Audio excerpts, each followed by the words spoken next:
Hi everyone, I'm Andrew Zena Hayashi, the Asperger's King, and today we're going to be reacting to the video 34 Minutes of People Living Above Their Means and Going Broke by Casey Simpson. Let's get into it.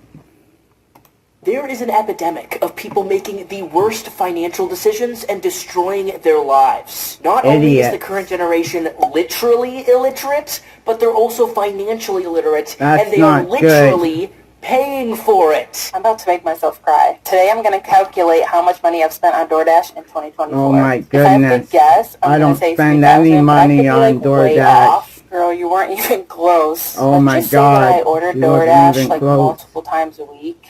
Sometimes I even use it to like grocery shop. Oh my goodness. So the total I spent on DoorDash in 2024 is $6,630.92. That's a lot of money on DoorDash. I'm really in shock. So basically, I need to get another job. Wow. $6,600 a year. What's so insidious about this girl's situation is that every time she DoorDashed food, the cost felt so inconsequential. $20 for Taco Bell, $30 for Chipotle, and soon you don't realize you spent all the money you made that year. This is why I made that video explaining why so many influencers and child actors go broke, because they don't realize how much they're spending until it's all gone. Someone commented that DoorDash should do their own Spotify Wrapped at the end of the year, but of course DoorDash wouldn't do that, because then people would realize how much money DoorDash is taking from them. Why would DoorDash Incorporated want to do that? But this girl is not alone. A lot of people are living far above their means and don't even realize it. Watch what happens when this couple gets a hard dose of reality. Income-wise, what is it that you receive over there?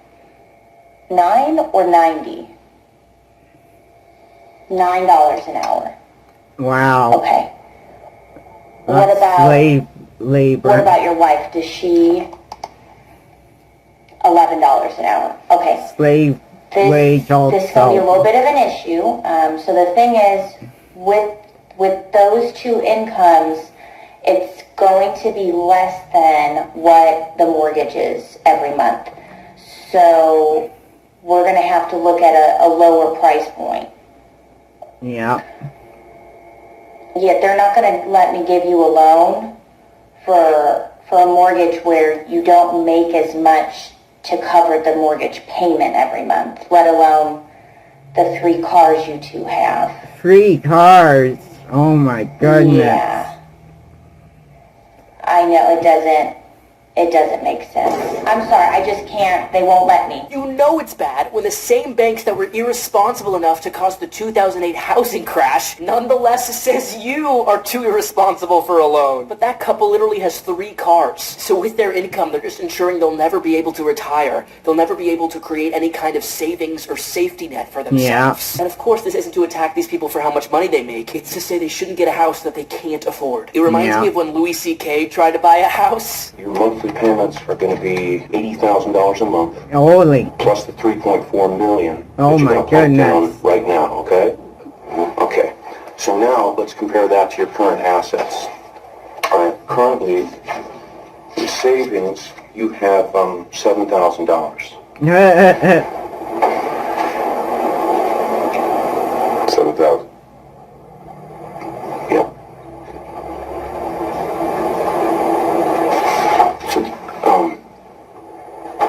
You have less than 10 times less than 1 mortgage payment on this house. Bro has less than 10 times less 1 mortgage payment. Real. And yes, absolutely, wages should be higher. Home prices should be lower. But until that happens, financial literacy will save people from economic ruin. I know this very well. I'm I've seen a lot of people have a lot of money literate. from acting, and a lot of people have very little money from working retail. And sometimes the people with a lot of money go broke a lot sooner. And I'm sorry, I have very little sympathy. What you do with a little, you'll do with a lot. If you overspend when you have a little bit of money, you'll overspend when you have lots of money.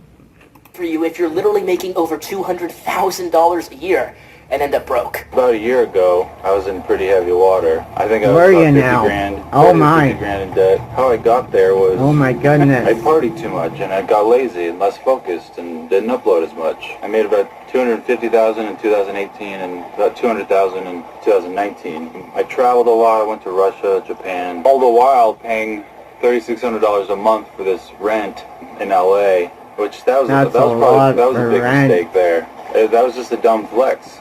Weird flex. So I had like 10 grand coming in a month every month, and I just, for hardly doing anything, and YouTube kind of just spoiled me, and I don't know, I guess I thought it would last forever.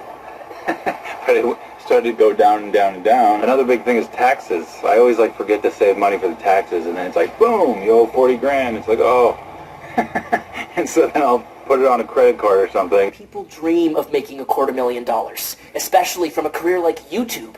And this guy was so irresponsible and wanted to seem so cool to all his friends that now he's going to have to get a normal job. He hasn't uploaded in 6 years. His views were already declining, and now he has to pay off $40,000. I at least appreciate how open he is. That guy with more than 2 million subscribers had to go work full-time at Amazon, and now works in fast food. If he had saved that money and invested it, or just didn't try to seem cool to people who forgot about him as soon as he didn't have any money, he could have been set for years. This is something I call Casey's paradox. If you have a lot of money and you're trying to show off to your friends, you're either showing it off to A, a group of your friends who would like you even if you didn't have money, in which case showing off to them is worthless, or B, friends who really are impressed and only like you because you have money. And if that's the case, they're not real friends, and you shouldn't be showing off to them. So either way, whether you have good or bad friends, you shouldn't buy things just to impress them. Pretty soon, he's going to become one of those influencers who are just begging for money on live streams. Come on, y'all gotta keep tapping that screen. Tap that screen.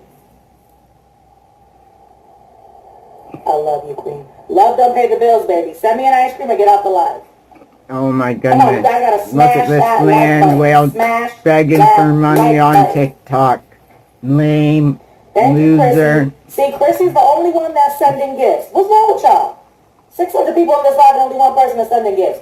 Y'all just mad useless. Like, Quit what, begging, we have a staring bitch. competition? Like, come on now. I've seen that far too often. And to this guy, I never watch your YouTube videos, but I wish you the best. At least he's not one of those YouTubers who have been involved in scams. Okay, so I don't know about y'all, but I've noticed that there's a huge influx of broke-ass influencers on TikTok that are begging for money, and some of them even being involved in scams. Yesterday, I saw this TikToker who had almost 1 million subscribers or followers, and she was involved in a GoFundMe scam, and the GoFundMe got shut down. And it's just like, the problem with so many of these TikTokers is that, or any influencer, is that they're living above their means. And something that my grandma taught me as a kid that I'll never forget is she said, if you cannot buy something with cash in hand right now, then you cannot afford it. I am just disgusted I by these live by YouTubers that who motto sell these too. crypto NFT scams on their audience, causing some of their biggest fans to lose thousands of dollars. And we've all just let them slide. Like, again, I'm usually not one for cancel culture, but stealing money from your own fans I seems wouldn't like a pretty do bad that infraction. to my And it's crazy fans. that we cancel people for bad jokes they made 15 years ago more than we cancel the YouTubers stealing hundreds of thousands of dollars. I am by no means saying that I'm a moral exemplar or anything. I think this is the minimum. But a few companies have been reaching out to me that either don't align with my values because, you know, they're a 2-bit AI company. I've gotten a lot of those. Or CB scams. Like this company Free Cash keeps wanting to sponsor me. But from just cursory research, I've seen a lot of people have been scammed out of their money.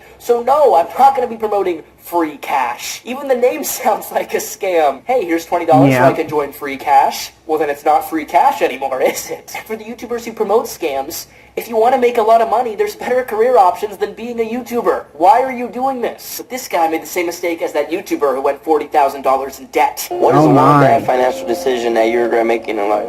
Spending $1,000 on shoes. I was getting the point checks. I would never spend that much on shoes. This is my dream shoe. Yeah. Bro, once I look at it, I was like, fuck this. I'm not gonna wear these. I really mean it when I say this. I have never noticed anyone's shoes in my life, even one time. Neither have I. I know I'm a little bit of an outlier, but I just don't understand people spending hundreds of dollars on shoes, let alone thousands. Like, who has ever been so impressed with your shoes that it's been worth spending $3,000? Have you really gotten a date because of your sick kicks, or gotten into a party because of your sweet foot rides. And maybe I get extra passionate about this because growing up sometimes was financially precarious in my family. At a certain point, we were homeless, having to couch surf with relatives or family friends. And I don't want to see anyone else in that position. One person said their biggest financial mistake was $50,000 on a wedding. Well, that's very true because there's a statistical correlation between more money spent on a wedding and a higher likelihood of divorce. Sorry, ladies. Someone commented losing $1,000 is nothing to be sad about.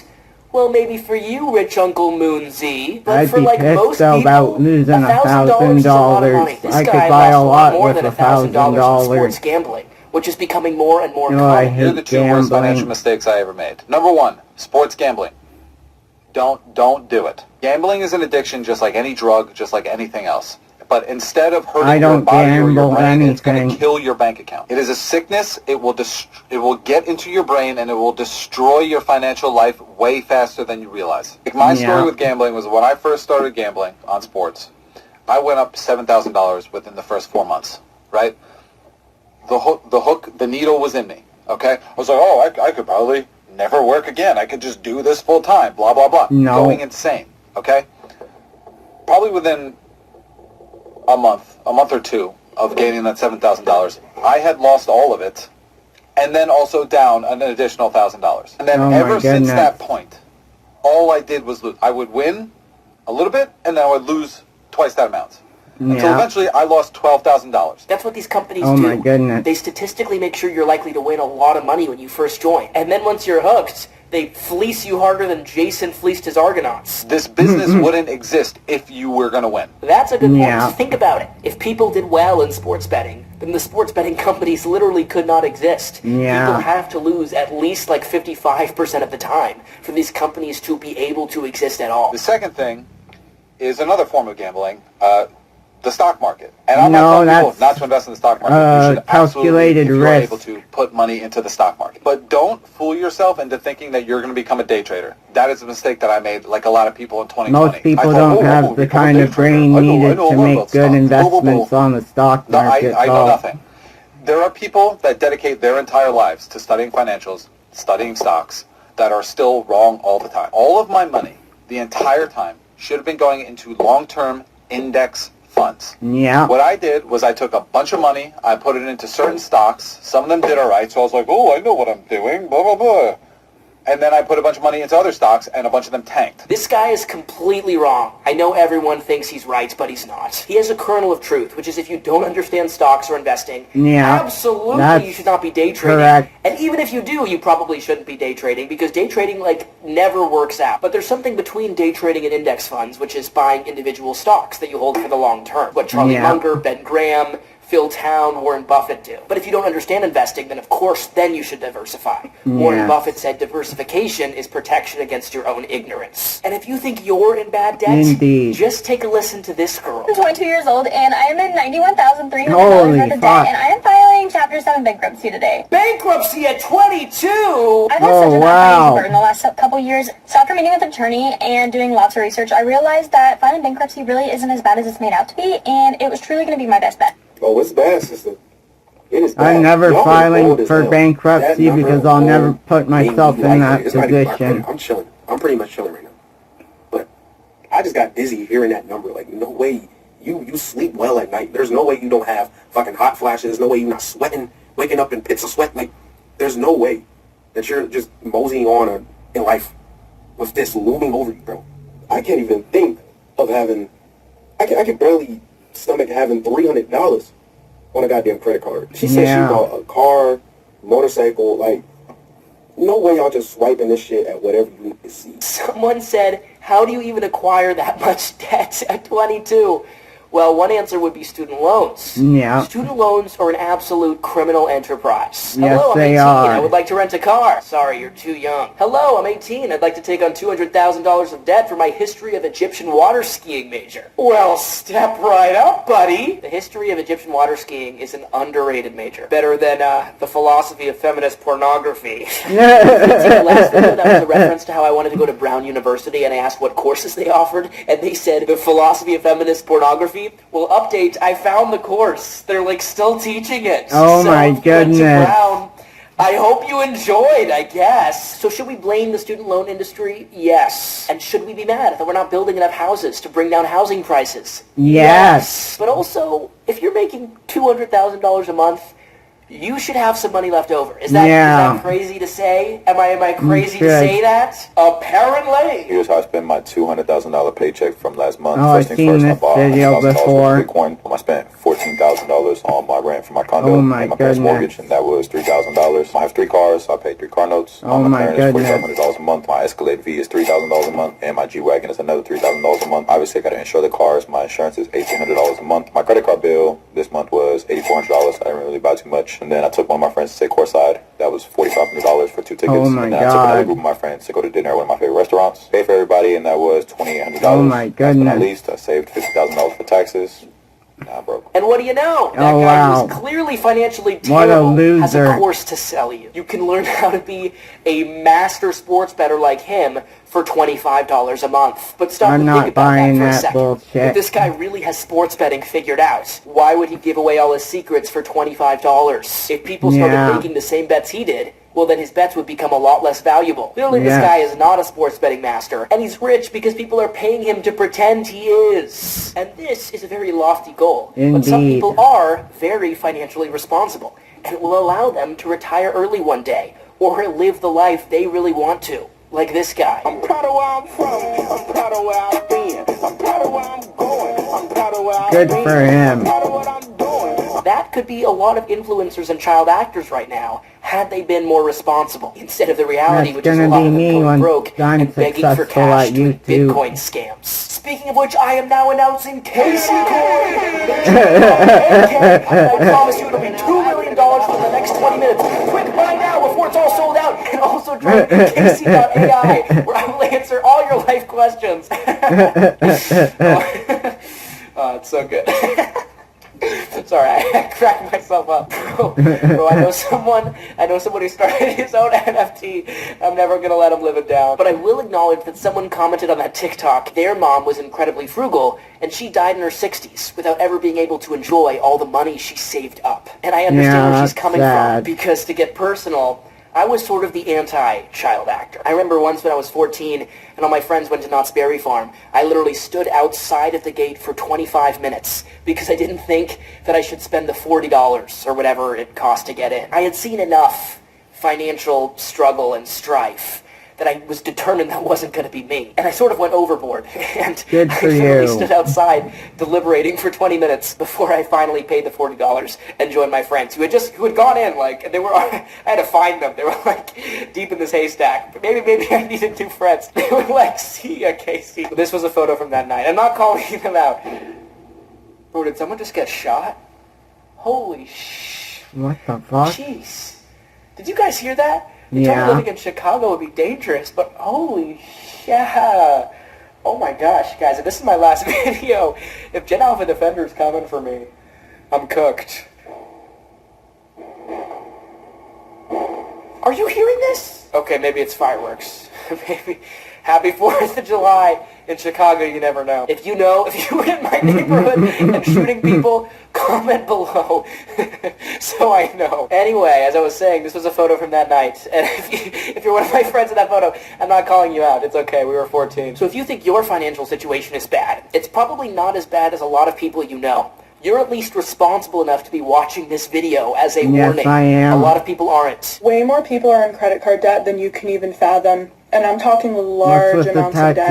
Next time you feel really bad about not being able to attend a festival or have some sort of experience or have a luxury item because you don't have the money, just remember that most of these people that you know are borrowing money to get it, okay? Once upon a time in college, I lived in this huge shared living situation, which is a total fucking nightmare, okay? There were like a million people in the house, and I'm not even exaggerating. And there's this one girl I lived with that would literally travel out of the country to go to concerts multiple times a month, and she would like always get barricade, and she always had these huge shopping hauls and generally like really expensive beauty products and clothes, and like it was actually insane.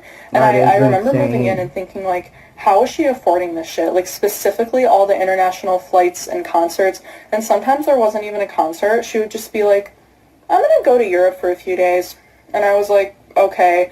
But then other people in the house informed me that, like, she was actually in $30,000 of credit card debt and she just didn't give a fuck. And one time I talked to her about it and she was like, my parents have declared bankruptcy 5 times. Like, money isn't real. I was like, wow. Okay, bro. I forgot to add that one time people from the local court, or one of the local courts, pulled up in the parking lot of our house and served her these papers because Discover, like the credit card company Discover, was going after her for all this money she owed that she hadn't paid back like months ago. And I remember talking to her about this money because she would bring it up frequently, like in the house when I was like cooking in the kitchen or whatever, being like, yeah, it was like $1,200 or it was $2,000. Like the number would vary. Like who fucking knows what the real number was? Like whatever she said, it was probably triple that. So like who really knows? Yeah. But she's like, but they're a big company. Like they'll just eat the cost. I'm like, no, they're gonna get you. And they did in fact get her, and they started like garnishing her wages and shit. Like it was actually crazy. Yeah, a lot of people get in this mindset where they don't think their financial chickens will come home to roost. But it's roosting time for this girl. Hello? Hi, Violet? Yeah, who is this? Hi, Violet. My name is Jen. I'm calling from the corporate office of Wells Fargo. How are you? Good, you? Good. I'm just calling about your constant transaction fees. The rate has been going above the astronomical percentage, and we did just want to let you know we are going to have to freeze your account. I'm sorry, why? The transaction rate. It's been going over the percentage. You've been making an extreme amount of purchases, ma'am, this month, and it's not counteracting with our data points on this end. And I'm preventing this how? Unfortunately, you can't. You can prevent it by spending less in a monthly period, so we'll just watch what you spend, and the transaction rates of the percentages will go down. Wow. I didn't know there was a transaction rate that you had to, like, go under. Yes, it's 10%, and yours is at 52. Wow. Ma'am, so that's why we're calling. Is that like a rule or something? Yes, it's all in the data points on your app. You can read about it in the section with the IT, but we are just going to freeze your account for now until you spend less. Well, if you freeze the account, then how are you going to know if I'm spending less? Exactly, you won't be spending, so that's definitely less than what it is now. And then when will it be unfrozen? It'll be unfrozen when you've learned your lesson, Violet.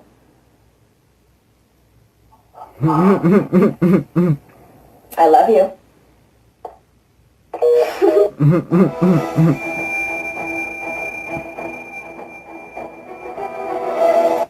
It's much cuter when a family friend says you need to spend less than when Bill from Wells Fargo pulls up at your Petco job and starts taking your Petco money. I'm not... It sounds like based on a true story, but it's... I did not declare bankruptcy at my local Petco. Maybe in the future, when my degree in the history of Egyptian water skiing won't be able to save me. I blew $30,000 when I turned 18. Wow. When I was 5 years old, we got in a super crazy car accident, and we got crazy insurance money out of it, all of us. I just happened to be like a bunch because I had a lot of trauma to me and a lot of injuries. Could not touch that money until I turned 18. So on my 18th birthday, my mom and I literally that following weekend drove to New Jersey and cashed my check. I had $30,000 just sitting in my bank account. Insane as an 18-year-old. Wow. That day I went and looked at cars, bought my little Jeep. I did not want a car payment, so I just wanted to pay cash. So I went and I bought a car for that. That was probably 10 grand, maybe a little over. I had probably a little over 20,000 left to kind of just have for myself. I think me being the owner of this money now, I'll say, you know what, Mom and Dad, I don't want to touch this. Can you put this away in a savings account that I can't touch, that I can't see, and that would be smart. I won't be tempted. I put that in my PNC 0.1% APY savings account. That's and not then I went smart into at all. freshman year of college and went around asking every single person what they wanted and what I could buy for them. Swiping my card. You guys want to go to the mall? Sure, let's go buy 4 new pairs of shoes. You guys want to go out? I'll pay for dinner for 10 people. Like, stupid. What? What is wrong with me? You guys want new purses? Everyone gets a Michael Kors. You know how people are like, oh, if you could go back in time and tell yourself like one thing, what would you tell them? I would tell myself to not be a stupid idiot. Don't waste $20,000 on stupid stuff when you're a freshman in college. I sort of know these situations really well because actors have something called a Coogan account where kids get access to sometimes a lot of money when they turn 18 or 22 or 25. And what often happens is these kids get all this money and they feel all this power and they spend it as if they haven't learned the lesson from every other child actor from like the history of America. And then they don't have any money. And oh no. They're cooked. Yeah. That's the charitable way to put it. And it's not even funny, like, they end up on the street, as a fellow Nickelodeon kid recently did, or worse. So, you know, what I see in all these financial TikToks is like a microcosm of what I've seen in child actors for so long. And that's why it's so scary to me, and that's why I seem to care so much. I'd spend 5-6K on designer clothes. I'd spend 8-9K on a holiday. I'd spend 12-13K on cars. All in the name of looking like I was like gone. If I use that same money to invest aggressively into assets, properties, whatever the case may be, like it's night and day. You would use the money that you generate from that to pay for the nice things. Yeah. And that's one thing that a lot of rich people, that's what they have. We use our income to spend money on these things. They use their passive income. So they use their income to invest in assets, and then they use the money that they make from those assets to pay for the nice things. But we have That's what I'm going to do with the money I make from comes from them not knowing YouTube. cause and effect, though. This guy signed up for a 401k, you know, where they take some of your money and put it in a retirement account, and then was surprised when they took some of his money and put it in a retirement account. I tried to be an adult and sign up for a 401k at my job. They done took $298 from my check. Go ahead and go cancel that shit. Go cancel that shit, because $298, I'll tell you my mom. That. Yeah, if you open a retirement account, you'll have less money now. It's a trade-off. Yeah. But someone commented, bro, trust me. I started my 401k 20 years ago, and I checked yesterday. I have $356,000. I'll be a millionaire by 50, guaranteed. But a 401k doesn't really do anything that special. You'll still have to pay taxes on it. It sort of just forces you to save. So if you're a bad saver, maybe it's a good idea. But the real benefit of a 401k comes if your employer will match your savings. They will literally pay you to save. My friend, he came to me the other day and he said, Casey, I guess my dad told me to start a 401k. What is that? And I was like, oh, I can tell you. He's like, no, I don't care. I wanted to let you know. Like, okay, he doesn't really know anything, but that's fine. But this is the craziest situation I've seen yet. My parents billed me $300,000 on my 18th birthday for raising me, and now I have to declare bankruptcy. Apparently, there's a law from the 1800s in my state where parents can charge their kids every expense incurred before they become adults. And even though no one's done this for 100 years, it's still on the books. My parents are local historians, so they knew to keep every receipt for groceries and daycare and add it all up every year, and then they sent me a bill for around $300,000 on my 18th birthday. It's set up like a loan with interest, so I have to pay every month, but now I can't afford it at all. I contacted a bankruptcy attorney, and I'm going to file and see if I can get this discharged, but I'll probably have to sell my house, and my credit score is going to be wrecked. I also contacted my state senator, and I'm going to see if I can get this law banned. I think it's ridiculous that a law dating back to ancient Roman tradition is still on the books in 2026. Hopefully this new bill will pass before I have to declare bankruptcy, and I'm already working with an organization to reform the laws of the 18 other states where this is legal. If anyone else is going through this, I'd love to hear your story in the comments. That's insane.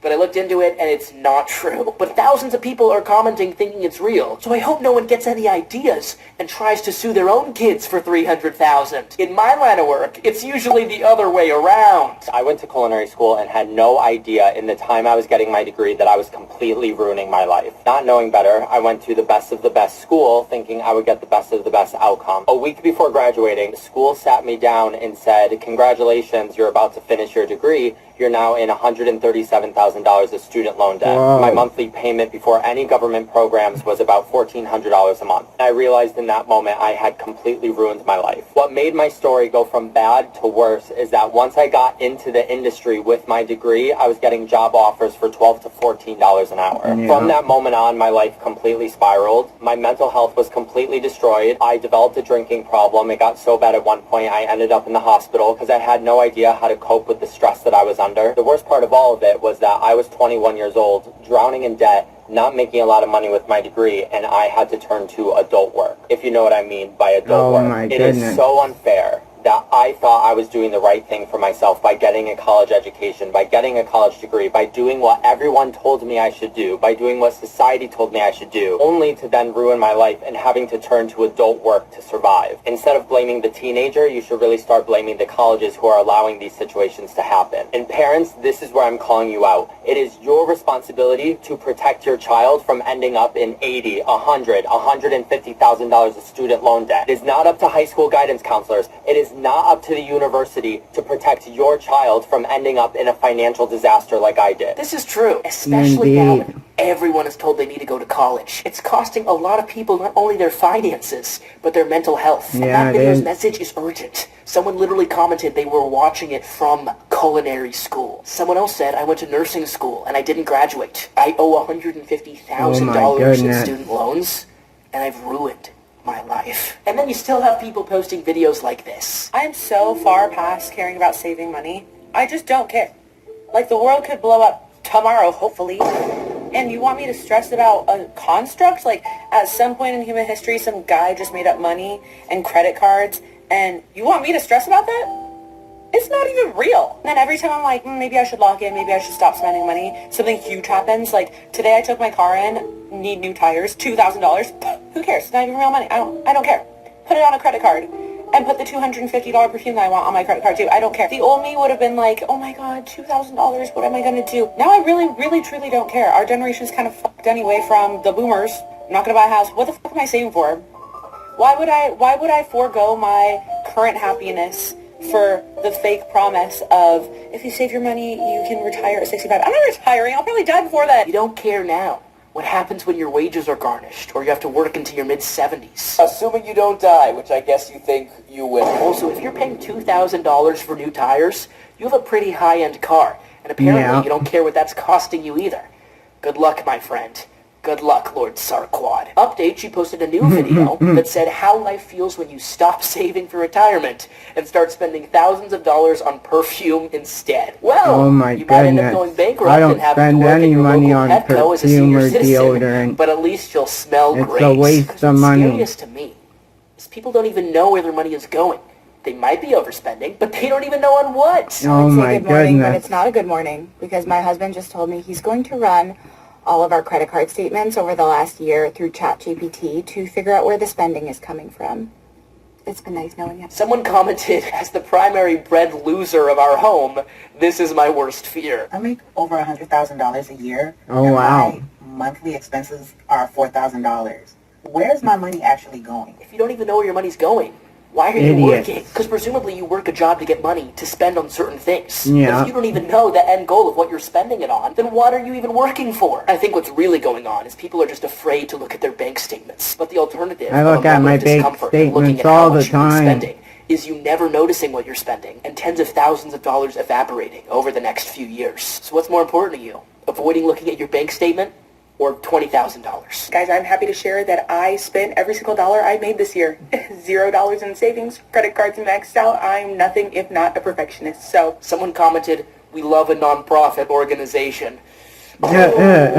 Posted. This couple was so enthralled with buying their dream home in LA for almost $1 million. Oh my They didn't stop to think about what that would mean for their lives. So we bought a house that we could not afford. We popped a $40 champagne. We were so proud, right? Then the first mortgage statement came. I remember just staring at it, but seeing it as a bill due in 14 days. Then there's a property tax bill, and something broke within 60 days, and we paid thousands of dollars to fix it. I didn't even know that was possible. That is bananas. Oh my goodness. I know a prominent YouTuber who told me he made $30,000 in a month and adjusted his lifestyle to someone who makes $30,000 a month. And he told me that was the most foolish thing he's ever done. He never made $30,000 in a month again. Social media has unleashed brand new ways to overspend your money. People are going bankrupt over Pokemon cards. I buy Pokemon cards. You need to fix your car! You need to fix your car! You're worried about Pokemon cards! Excuse me, sir, I'd like to take out a loan. Oh, are you getting a house? No, I'm getting Charizard! Attack! Is that what they say in Pokemon? I'm sorry, I don't follow. Did you get the money? What did you use it for? The exact amount that I got was for a loan for a PC. How much was it? $1,500. I got a loan for that? I spent $2,500 on a custom PC when I was in college taking animation. She actually took out a loan for her PC for a game, Stardew Valley, that is 2D, and she could have played on a $300 laptop. Yeah. So please, don't be as extremely financially conservative as I was, wallowing in the forest outside Knott's Berry Farm for 20 minutes. But do realize that sometimes it just takes 30 minutes of effort, and you can save a lot of money. Like that lady could have bought a $300 laptop instead of a $1,500 PC. And then you'll have thousands more dollars, so you don't have to work a job you hate for as long, or you at least don't have to be as stressed. Because God knows we live in stressful times. Don't make it harder than it has to be, so you don't end up in the next TikTok video I react to. What was the biggest financial mistake you've ever made? I am really curious to hear. I'll respond to as many comments as I can. Thanks to our patrons, Bob, Eric, Guy, Mad Raz, Amalon, Keaton, Nick, Magnus, Tito, J, Kendall, Anthony, Chase, Aaliyah, Sammy Cook. By the way, during this segment, someone commented, I'm one of the 5 rappers Eminem is too afraid to diss. Sammy Cool, Scott Beckery, Avery, Gerard, Beth, Pillow Love, Wendy, Pine, Eli, Sylvie, Caroline, Alex, and welcome to our newest patrons, Planet Waves, Grebulato, and Zach Hoover. You guys are going to make this tongue twister even harder for me, but I'm so glad to see you on Patreon, and if you want to join, we'd love to have you. Hit the link in the description. Bro, they're coming for me. Well, that's it for today's video, everyone. Please like the video, comment, and subscribe. I'm trying to make YouTube into a profitable career for myself. Thank you for everyone who's already subscribe to my channel. I greatly appreciate it. Thank you. Peace out. See you in the next video. Bye.